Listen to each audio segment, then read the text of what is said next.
चव्हाण साहेब आपल्याला मार्गदर्शन करतात. एकच सूचना प्रवेश सोहळा होईल आणि एका गावाचं नाव या ठिकाणी घेईल. जे प्रवेश करण्याची सूचना होईल कुणीही त्याने सर्वांनी शेवटचा प्रवेश होईपर्यंत थांबायचं. आता त्यानंतर आपले सर्वांचे नागरिक चव्हाण साहेबांना काय करायला आपल्याला बोलवलं.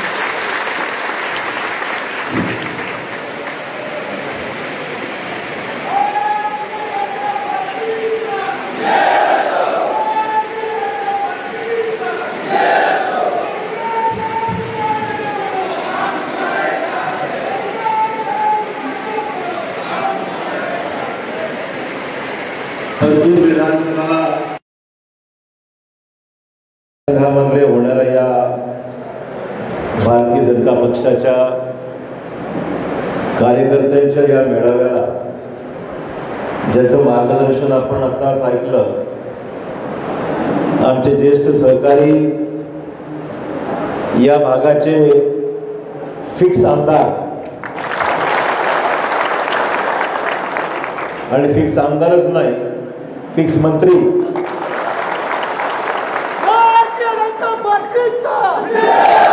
आमचे सहकारी बबनरावजी लोणीकर, युवा भाजपचे आमचे प्रदेश सचिव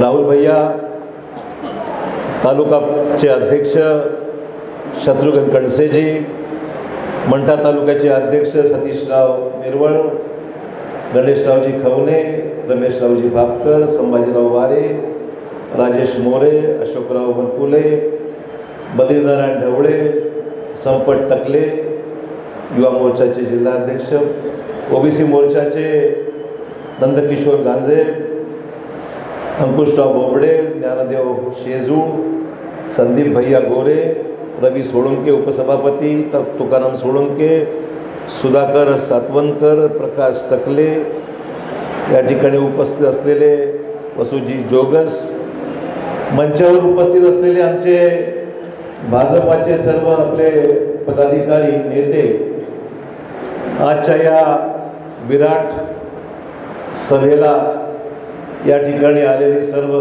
भाजपाचे नेते कार्यकर्ते, पक्षात या ठिकाणी प्रवेश करू इच्छिणारे, आज भाजपामध्ये प्रवेश घेणारे, तालुक्यातील मतदारसंघातील विविध भागातून आलेले सर्व कार्यकर्ते, बंधू भगिनी आणि सहकारी मित्रांनो,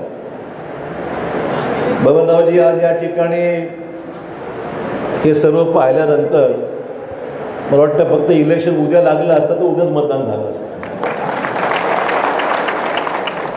या ठिकाणी काही वेगळी सभा घेऊन काही सांगावं अशातला भाग नाही आहे. या भागातले कार्यकर्ते, तुमच्या भागात तुम्ही केलेलं प्रचंड काम हे दाखवतं. या सर्वांच्या उपस्थितीमध्ये ही मंडळी तुमच्या नेतृत्वाखाली या विधानसभा मतदारसंघामध्ये जोरदारपणे येणाऱ्या विधानसभेमध्ये सर्वाधिक मताधिक्याने आपली जागा येणार आहे,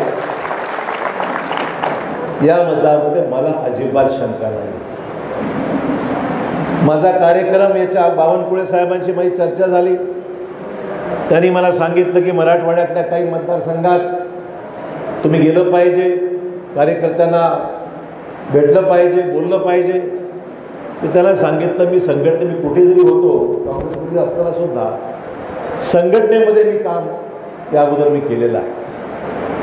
आणि त्यामुळे कार्यकर्त्याच्या काय व्यथा आहेत, कार्यकर्त्याची काय मानसिकता आहे, त्या भागातल्या लोकांचं काय म्हणणं आहे हे मी जवळून जाणतो, समजतो. आणि त्यामुळे मला परतूर मतदारसंघामध्ये जायला जरूर आनंद होईल की मी आवर्जून आमच्या अध्यक्षांना सांगितलं. याच्या अगोदर कार्यक्रम ठरला होता, पण अचानक राष्ट्रपती महोदया या नांदेडहून त्यांचा दौरा ठरला आणि ते नांदेडला, उदगीरला वगैरे त्यांचा दौरा ठरल्यामुळे मला तो कार्यक्रम येता आला नाही. कारण राष्ट्रपती महोदयांना त्या ठिकाणी त्याचं स्वागत करणं हे माझं कर्तव्य होतं. काल आमचा हा कार्यक्रम नंतर पुन्हा ठरला आणि कार्यक्रम ठरला. रात्री 10 वाजता मला फोन आला की आज अमित भाई शहा आपले गृहमंत्री आज मुंबईमध्ये आहेत आणि त्याच्यासोबत बैठक आहे आणि तुम्हाला यायचं आहे. मी रात्री बबनरावजींना राहुल भैयाला विरोध दिला, बाबा काय करायचा, तर हा प्रश्न आहे माझ्यासमोर. तुम्हाला साहेब तुम्ही जर आला नाही तर मेसेज असा जाईल की तुम्हाला कोणी थांबवलं म्हणून तुम्ही आला नाही. आणि म्हणून मी मेसेज द्यायला आलेलोय, मला कोणी थांबवलं नाही आणि थांबणार नाही हे सांगण्याकरता मी या ठिकाणी आलेलो आहे. आज मी आलेलो आहे भाजपाच्या नेतृत्वाला अधिक मजबूत करण्याच्या दृष्टिकोनातून, मराठवाड्याला खऱ्या अर्थाने चांगलं नेतृत्व, एक सामूहिक नेतृत्व, जिल्ह्यामध्ये लोकांमध्ये काम करणारे असे एक नेते आहेत की ज्यांनी मराठवाड्याला पिंजून काढलं, मराठवाड्याला शक्ती दिलेली आहे, मराठवाड्याचं नाव उंचावण्याचं काम केलेलं आहे. आणि त्यामध्ये आमच्या बबनरावजींचा नंबर 1ला आहे मी म्हणलं. आणि त्यामुळे माझ्यासारख्या माणसाची जरूर भावना आहे, जे लोकांमध्ये वावरणारा कार्यकर्ता, लोकांमध्ये फिरणारा नेता आहे, लोकांची नाळ समजणारा माणूस आहे, अशा माणसाला अधिक ताकद दिली पाहिजे. माझी विनंती आहे मराठवाड्यातल्या माझ्या तमाम सहकारी मित्रांना, या निवडणुकीमध्ये भाजपाच्या आपल्या अशा नेत्यांना आपण ताकद द्यायची आहे की पुढील 5 वर्ष तुम्हाला सांगायची गरज पडू नये, अशा मजबूतीने काम करणारे नेते बबनरावजी सारखे, राहुल भैया सारखे हे सहकारी या भागाला गेल्या 15 ते 20 वर्षाच्या अधिक कालावधीमध्ये यांनी न्याय दिला आहे, ताकद दिली आहे, शक्ती दिली आहे. प्रश्न जाणतात, प्रश्न समजतात. अनेक वेळा पाहतो आपण लोकांना प्रश्नच माहीत नाही, सभागृहात काही बोलत नाही, गावात फिरत बसतात 10 गोष्टी सांगत, सभागृहात एक शब्दही बोलता येत नाही. तुम्हाला अभिमान आहे. महाराष्ट्रातल्या विधानसभेमध्ये अनेक वर्ष मी काम केलंय, पण हे काम करत असताना बबनरावजींची जी तडप आहे मराठवाड्याविषयी, तुमच्या भागात तर आहेतच, परंतु विधानसभा मतदारसंघाच्या बाबतीत जी आहेच त्यांची इच्छाशक्ती आहे काम करण्याचं दाखवून दिलंय. अनेक उदाहरणं त्यांनी आपल्याला या ठिकाणी नमूद करून सांगितले, कुठले कुठले प्रश्न त्यांनी हाताळले आहेत. एवढंच नव्हे तर ज्या ज्या वेळेस मराठवाड्यातले प्रश्न उपस्थित होतात, माझ्या खांद्याला खांदा देऊन काम करणारं काम आपण कोणी केलं असेल तर बबनरावजींनी केलेलं आहे. आणि त्यामुळे आपली आपली भूक जी आहे ती विकासाची आपली भूक आहे. आपल्या क्षेत्रामध्ये कामं झाली पाहिजेत, मराठवाड्याचा अनुशय दूर झाला पाहिजे, पाण्याचा प्रश्न मार्गी लागला पाहिजे, वाहून जाणारं पाणी थांबवता आलं पाहिजे, रस्त्याची कामं झाली पाहिजेत आणि लोकांना सहज उपलब्ध असणारा नेता हवा असला पाहिजे. फोन लावला रात्री 12 वाजता तर फोन उचलणारा माणूस पाहिजे. तो कोण असेल तर राहुल भैया आहेत आणि आमचे कोणीकर साहेब आहेत. मराठवाड्यातले अनेक नेते आता काँग्रेसमध्ये फिरू लागले, कधी फिरायचे नाही तर आता येऊ लागले. यांना गाठणं अवघड आहे, फोन बोलणं पुढचंच काम आहे. आधी SMS करा आणि मग यांना भेटा. गावात असताना सुद्धा SMS करावा लागतो की साहेब तुम्हाला भेटायला कधी येऊ म्हणून. ते तुम्हाला चालणार आहे का? चालणार आहे का? आपल्याला बबनराव सारखा माणूस पाहिजे, राहुल भैया सारखा तरुण पाहिजे. 24 आवर्स 24/7 24 तास या भागातले प्रश्न सोडवण्याकरता तत्परतेने तुम्हाला उपलब्ध असला पाहिजे. SMS करायची गरज पडू नये, वाट पाहायची गरज पडू नये, अपॉइंटमेंट घ्यायची गरज पडू नये. इतका ग्रामीण भागाशी शहरी भागाशी समरस होऊन काम करणारा माणूस पाहिजे मित्र हो. म्हणून हे नेतृत्व आपला जोपासायचं. लक्षात ठेवा, नेहमी प्रयोग करून चालत नसतो. 5 वर्षाला ह्याला द्या, 5 वर्षाला दुसऱ्याला द्या, तिसऱ्याला द्या. दुर्दैवाने आपण मराठवाड्यातील माणसं एवढी भोळी भाबडी आहोत, कोणी काही येतं, काही सांगतं, चुकीचं नॅरेटिव्ह या ठिकाणी सेट केलं जातं आणि त्या चुकीच्या मार्गदर्शनाखाली आपण भलतंच काहीतरी करून बसतो. लोकसभेत काय घडलं? लोकसभेमध्ये आपलं आरक्षण जाणार आहे. लोकांच्या मध्ये एका प्रकारचं 400 पार कशाला पाहिजे? तर 400 पार झाल्यानंतर मोदीजींकडे एवढं बहुमत मिळेल की त्या बहुमताच्या आधारावर तुमची आरक्षण रद्द होणार आहे. SC STचं आरक्षण रद्द होणार आहे. आपल्याला संविधान आपलं बदलणार आहे. लोकांच्या मनामध्ये अशा प्रकारचं काहीतरी वातावरण निर्माण करून दिलं. किती खुलासे करत बसा, लोकांना वाटलं की हे कशाला चाललंय, काय चाललंय. मित्रांनो, 400 पार झालं असतं तर कोणाची मदत घ्यायची गरज पडली नसती की त्याच्या मागची भूमिका स्वबळावर स्वशक्तीवर.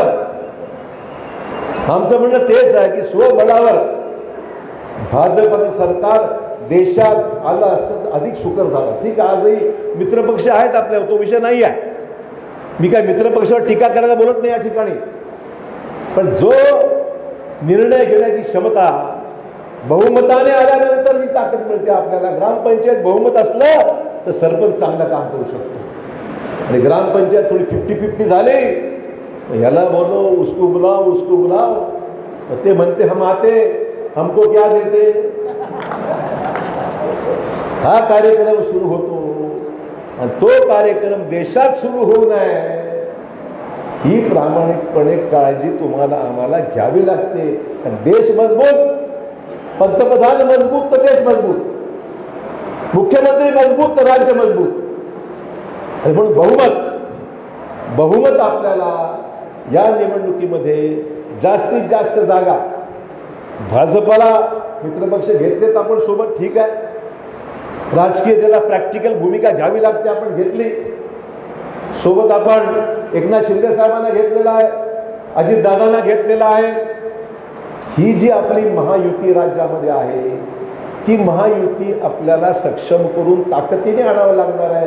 छोटे मोठे विषय सोडून द्या, प्रत्येक निवडणुकीत काही ना काही राहतच ना. हे राहिलं, ते राहिलं, रस्ता राहिला, खड्डे झाले, अमुक झालं, तमुक झालं आहे. मी काही नाही म्हणत नाही आहे, पण व्यापक विचार करा.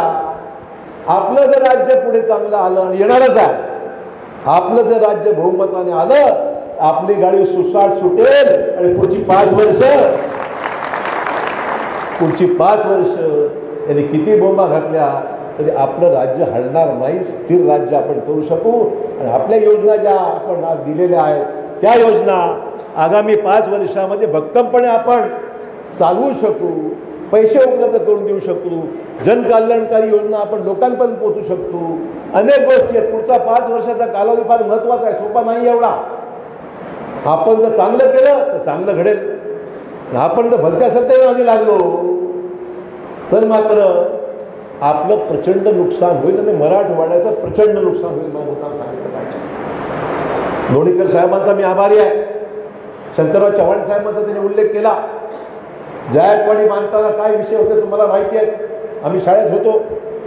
जायकवाडी प्रकल्प करत असताना प्रचंड विरोध झाला. वरच्या भागातल्या लोकांनी दगड मारली. शंकरराव चव्हाण साहेबाला जात नाईक साहेबांचं मंत्रिमंडळ होतं.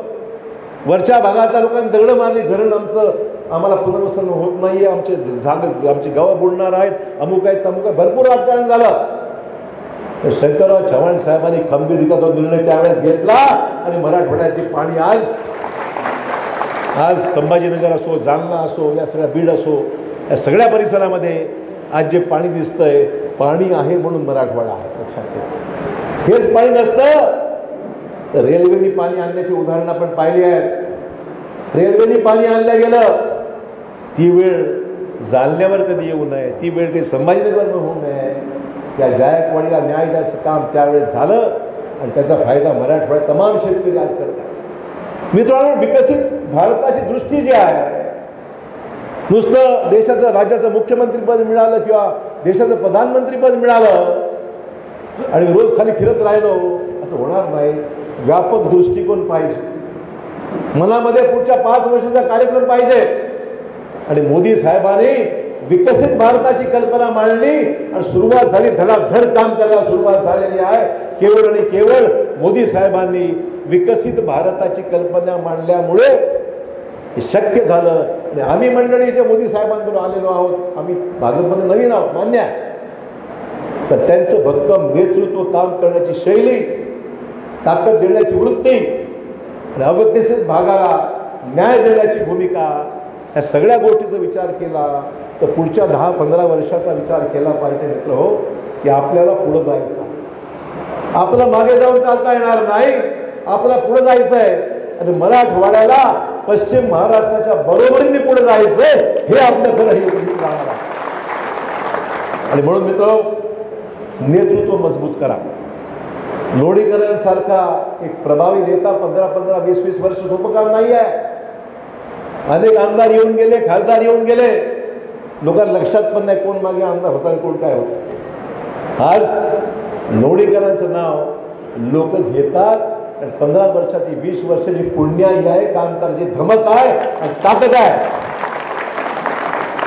म्हणून आजही गावागावातल्या लाडकी बहिणीची फॉर्म भरल्या गेले का बारकाईने पाहतात. अंगणवाडी सेविका लावल्या, सरकार यंत्रणा लावली, महिलांना मिळणारी योजना 2 महिन्याचे पैसे जमा झाले तुमच्या बँक खात्यामध्ये. हा नाना पटोल्या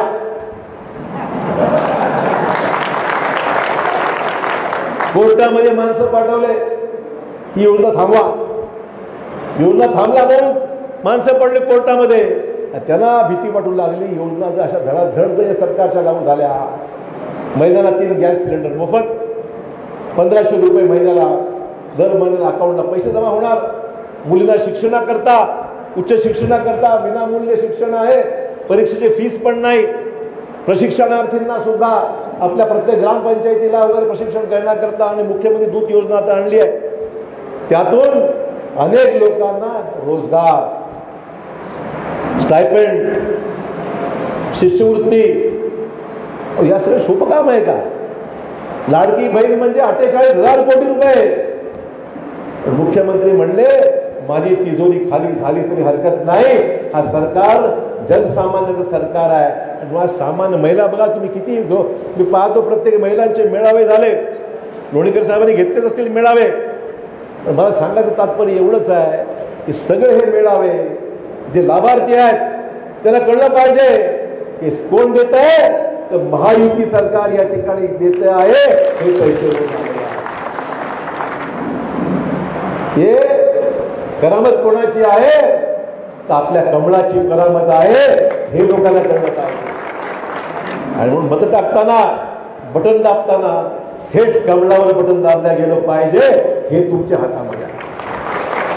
मित्र, मला काही संघटनात्मक गोष्टी 2 बोले थोडक्यात सांगेन. मी आलो त्याच कामाकरता, पण सभाच होऊन गेली. पण मला सांगायचं एवढंच आहे की आज बूथ पर मगाशी 100 मतं प्रत्येक बूथला किमान वाढली पाहिजे. काही बूथ कमी आहेत, कुठे मायनस आहेत, कुठे प्लस आहेत, प्रत्येक गावामध्ये आहेत. आता गावागावातली कहाणी वेगळीच आहे. मी पाहतो ग्रामपंचायतीचं इलेक्शन कधी आड येते, कधी सोसायटीचं इलेक्शन आड येते. आम्ही चुकून एकाकडे चहाला गेलो, तिकडे चहाला गेले का, आमच्याकडे येऊ नका, बघा आम्ही काय करून दाखवतो. हाही कार्यक्रम चालते गावामध्ये.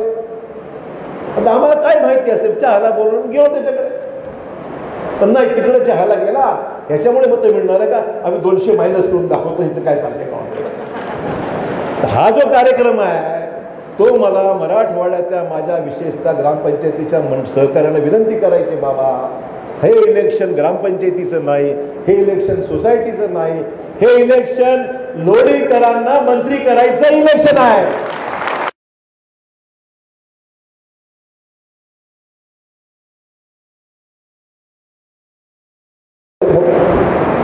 हे जो कार्यक्रम चालतो गावागावात, हे काय म्हणजे अडाणीपणा ज्याला म्हणतात ना, काहीतरी गावातलं, आता गावातलं भाऊ ठीक आहे, बसून मार्ग काढू. आता खड्डा पडला असेल कुठेतरी, 5 वेळा खड्डा पडणारच. कुठे खड्डा पडला असेल, कुठे काय झालं असेल, कुठे पाणी राहिलं असेल, प्रश्न संपला असं म्हणत नाही मी. प्रश्न मार्गी बदलून लावले आणि प्रश्न आहेत, जे प्रश्न ते पुढे 5 वर्ष सोडवायचेच आहे आपल्याला. पण जो करणाराच आहे, करता आहे, त्याला सपवून टाकलं. त्याला म्हणतात ना, सोने की अंडा देने वाली मुर्गी, अंडे रोज चाहिए, एकदम मुर्गी काट के अंडे चाहिए. मुर्गी आपली सोने की अंडे देने वाले लोणीकर आहे, लक्षात ठेवा.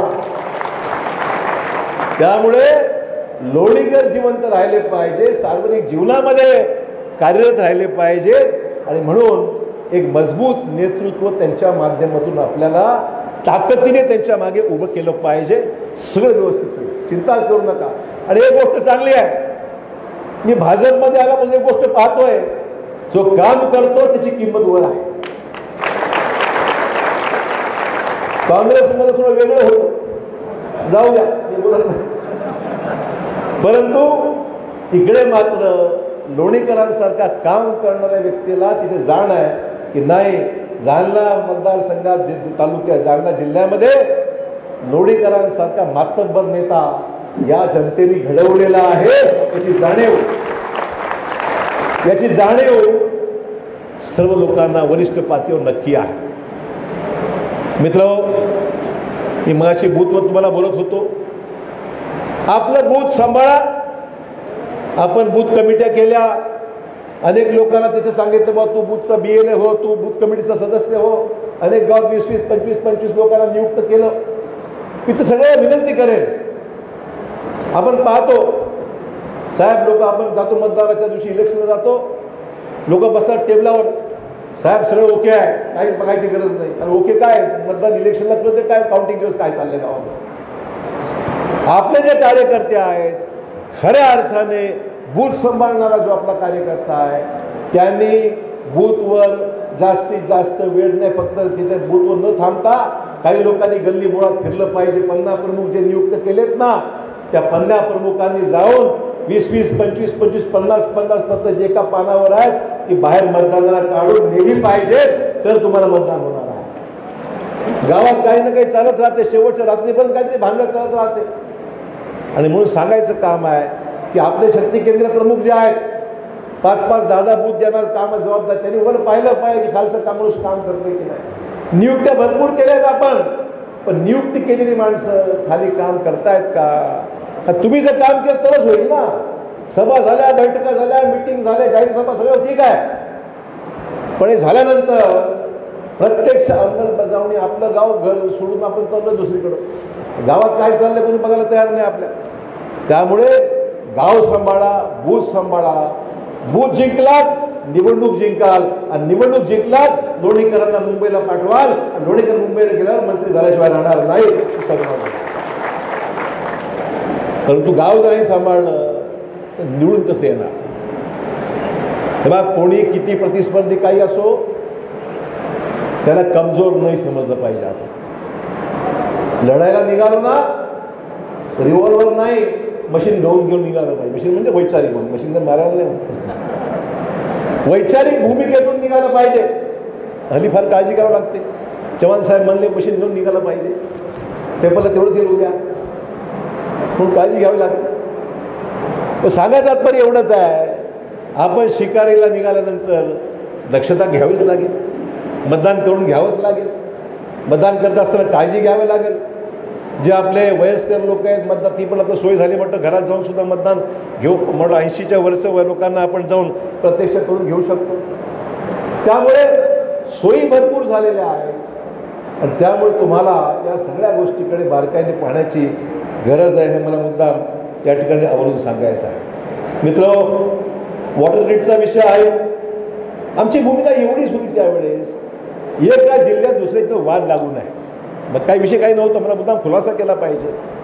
वॉटर ग्रीडच्या संदर्भामध्ये आमचं म्हणणं एवढंच होतं, एका जिल्ह्यात सरप्लस पाणी आहे, दुसऱ्या जिल्ह्यात पाणी कमी आहे, इकडून तिकडे पाणी कमी जास्त प्रमाणात. पण एका जिल्ह्यात पाणीच कमी असेल तर त्यावेळेस आपण काळजी घेतली पाहिजे. त्याचं काय होईल, 2 जिल्ह्यामध्ये पाण्याच्यावर वाद निर्माण होतील. एवढं माझं, बाकी काहीच म्हणणार नाही. आज मराठवाड्याचं पाणी, कोकणातलं पाणी समुद्रात वाहून चाललंय. आज नारपारचं आपण चर्चा आपण अनेक वेळा केलेली आहे. कोकणातमध्ये पाणी समुद्रात वाहून चाललं आहे, मराठवाड्याचं पाणी तेलंगणामध्ये, आंध्रमध्ये वाहून चाललं आहे. आणि म्हणून जे जे पाणी वाहून चाललं आहे ते प्रथम अडवलं पाहिजे, आणि आपले नदीचे पात्र फुल केले पाहिजेत. आणि मग दोन्ही गोष्टी एकदम झाल्या तर 100% कोणाचा विरोध राहणार नाही. प्रश्न केव्हा निर्माण होतो, एका जिल्ह्यात तूट आहे, एका जिल्ह्यात भरपूर आहे. तूट म्हणजे एका जिल्ह्यात कमी आहे, दुसऱ्या जिल्ह्यात तूट आहे, आणि इकडचं तिकडे गेलं तर उद्या आपण पाहतो अनेक राज्यामध्ये वाद आहे. महाराष्ट्र आणि तेलंगणात वाद आहे, इकडे मराठवाड्यात आणि उत्तर महाराष्ट्रात किंवा पश्चिम महाराष्ट्रात वाद, जायकवाडीचा वाद सुरू आहे. तो काळजीही घ्यावी लागेल आपल्याला की वॉटर ग्रीड करताना आपलं जे वाहून चालणारं पाणी ते थांबवता आलं तर प्रश्न काही राहणारच नाही. आम्हा सर्वांची इच्छा आहे की मराठवाड्यामध्ये पाणी आपल्याला मुबलक मिळावं, शेती चांगली व्हावी, आणि तरुणांच्या हाताला काम मिळावं, हे पुढचं आपलं स्वप्न आहे. मला मुद्दाम सांगितलं पाहिजे. आणि म्हणून मराठवाड्यातल्या तरुणांना, लोणीकर साहेब, पुढचा जो कालावधी 5 वर्षाचा आहे, त्या अजेंड्यामध्ये आपल्याकडे रोजगार मेळावे सुरू करू. आपण रोजगार मेळावे सुरू करू.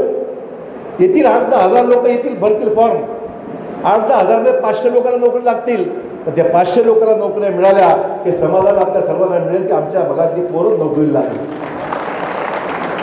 ज्यांना शिकायचं नसेल त्यांचा विषय वेगळा आहे.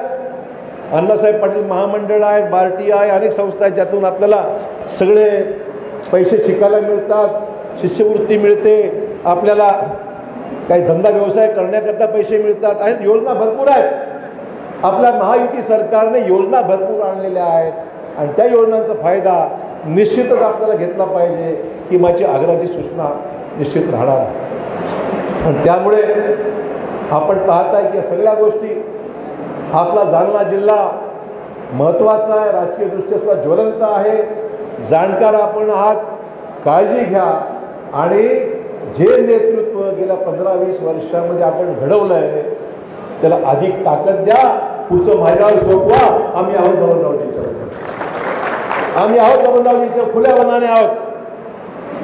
मराठवाड्याचा जो जो सक्षम नेता असेल, त्याची पार्श्वभूमी आहे, काम करायची ताकद आहे, इच्छाशक्ती आहे, अशा नेत्याला ताकद नाही देणार तो कोणाला देणार. तर शेवटी निवडून आणायची जबाबदारी तुमच्यावर, निवडून आणायची जबाबदारी तुमच्यावर आहे. तुम्ही तुमची जबाबदारी पार पडा, अशोक चव्हाण आपली जबाबदारी पार पडेल, तुम्हाला चिंता करायची गरज नाही. आणि म्हणून अधिक वेळ मी घेत नाही. आपल्याला यायला मला उशीर झाल्याबद्दल दिलगिरी व्यक्त करतो आणि पुनश्च एकदा ही निवडणूक ही फक्त बबनरावजींच्या पुरती मर्यादित नाही आहे, ही महाराष्ट्राची निवडणूक आहे. महायुती सरकारची आपली निवडणूक लक्षात ठेवा. इथलं येणारं सरकार आपलं सरकार राहणार आहे आणि त्यामुळे आपलं सरकार आणायचं असेल तर जिल्ह्यातला फक्त एकच नाही, बाकी मतदारसंघामध्ये महायुतीचे जेवढे उमेदवार असेल ताकदीने त्यांच्या मागे आपण सर्वांनी उभं राहिलं पाहिजे अशी अपेक्षा व्यक्त करून लोणीकरांना शुभेच्छा देऊन आपली रजा घेतो. जय हिंद, जय महाराष्ट्र.